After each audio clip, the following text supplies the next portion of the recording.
ಹುಡುಗ ಕಾಲೇಜ್ ಓದ್ತಾರಂತ ಹುಡುಗ social student. ಅವನು ಹೀಗೆ ಚಾಪ್ಟರ್ ಓದಬೇಕಾದ್ರೆ ಅವರು ಸರ್ ಇರ್ತಾರೆ ಲೆಕ್ಚರ್, ಪ್ರಬಂಧ ಬರಿಬೇಕು ಅಂತ ಹೇಳ್ತಾರೆ. ಏನ ಬರಿಬೇಕು ಅಂತ? ಪ್ರಬಂಧ ಬರಿಬೇಕು ಅಂತ. ಪ್ರಬಂಧ ಬರಿಬೇಕು ಅಂತ ಏನ್ ಸರ್, ಯಾವ್ದ್ರ ಬಗ್ಗೆ ಬರೀಬೇಕು? ಕೃಷ್ಣದೇವರಾಯನು ಯುದ್ಧಕ್ಕೆ ಹೊರಟನು, ಜಯಶೀಲನಾಗಿ ಬಂದನು. ಏನದು? ಅದ್ರ ಬಗ್ಗೆ ಏನ್ ಬರೀರಿ ಅಂತ. ಇವನೇನ್ ಮಾಡ್ದ?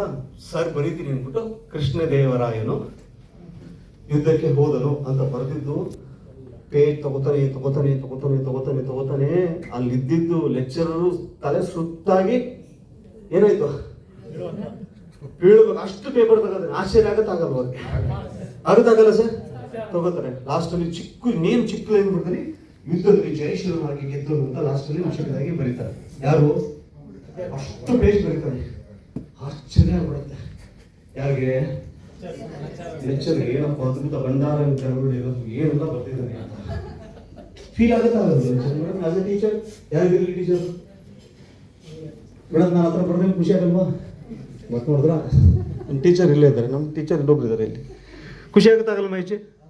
ಪ್ರೌಡ್ ಸ್ಟೂಡೆಂಟ್, ನನಗೆ ಬೆಸ್ಟ್ ಅಂತ ಸ್ಟೂಡೆಂಟ್ ಅವಾರ್ಡ್ ಕೊಡೋ ನನಗೆ ನೀವು ನಿದ್ದೆ ಕೊಡ್ತಾರೆ.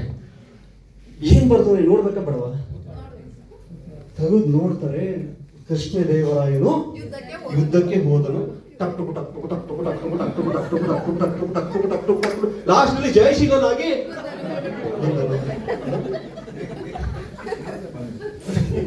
ಏನ್ ಟಕ್ಟು ಏನ್ ಹೋದ? ಹೋದ ತಾನೆ, ಗೆದ್ದ ತಾನೆ. ಅದೇ ಕಂಡ್ರು ಟಕ್ಟು ಪ್ಲಾನ್ ಅದೇ. ಅದು ನೀವು ಮನೆಯಿಂದ ಹೋದ ಮೇಲೆ ಗೆಲ್ಲಬೇಕು ಅಂದ್ರೆ ಏನ್ ಮಾಡ್ಬೇಕು? ಟಕ್ಟು ಪ್ಲಾನ್ ಏನ್ ಮಾಡ್ಬೇಕು ನೀವು?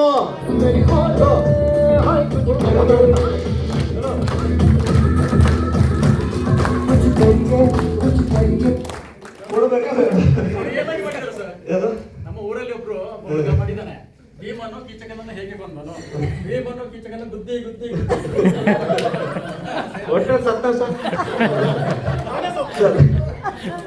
ಹೇಳ್ತಾರೆ ಪಾಯಿಂಟು. ಅದು ಅರ್ಥ ಆಯ್ತಾ? ಅರ್ಥ ಆಗಿಲ್ವಾ? Leaders, Mahesh ji, life director Mokshaji, ಯಾರು ಟಕ್ಟು ಮಾಡಿಲ್ಲ ಅಂದ್ರೆ ಸರ್ ಇದು ಮಾಡಿಲ್ಲ, ಯು ಶುಡ್ ಕಂಪ್ಲೇಂಟ್. ಅರ್ಥ ಆಗಿಲ್ವಾ? ನಿಮ್ಗೆ ಸ್ಟಾರ್ಟ್ ಮಾಡೋಣ. ಬಹಳ ಮುಖ್ಯ. ಜಯಶೀಲನಾಗಿ ಬಂದನು ಅಂತಂದ್ರೆ ಫೀಲ್ಡ್ ಹೋದ, ಡೆಡಿಕೇಟ್ ಮಾಡ್ದ, ವರ್ಕ್ ಮಾಡ್ದ, ಜಯಶೀಲನಾಗಿ ಬಂದ. ಹೆಸರು ಅದ್ರಲ್ಲಿ ಇಂಪಾರ್ಟೆಂಟ್ ಏನು? ಓದ ಅನ್ನೋದೇ ಇಂಪಾರ್ಟೆಂಟ್. ಓದ ಅನ್ನೋದೇ ಇಂಪಾರ್ಟೆಂಟ್. ನೀವು ಎಷ್ಟು ಪ್ರೆಸೆಂಟೇಷನ್ಗಳನ್ನ, ಪ್ಲಾನ್ಗಳನ್ನ ಫೀಲ್ಡ್ ಅಲ್ಲಿ ಕೊಡ್ತಾ ಇದ್ದೀರಾ ಅನ್ನೋದೇ important, most important. Clear sir? So ಹಾಗಾಗಿ ಇನ್ಮೇಲೆ ನಮ್ಮ ಬಿಸ್ನೆಸ್ ನ, ರೈಸಸ್ ಇಂಡಿಯಾನ ನೆಕ್ಸ್ಟ್ ಲೆವೆಲ್ಗೆ ಎತ್ಕೊಂಡು ಹೋಗೋಣ. ಸೊ ಇದನ್ನ ಇವತ್ತು ಈ ಒಂದು ಮೀಟಿಂಗ್ ಏನು ಸಾಕ್ಷಿ ಆಗ್ಬೇಕು ಅಂತಂದ್ರೆ ಎಲ್ಲ ನೆಕ್ಸ್ಟ್ ನಾವು ಮ್ಯಾಕ್ಸಿಮಮ್ ಗೋವಾ ಕ್ರಿಯೇಟ್ ಮಾಡಿದೀವಿ. ಕ್ರಿಯೇಟ್ ಮಾಡಿದೀವಲ್ಲ?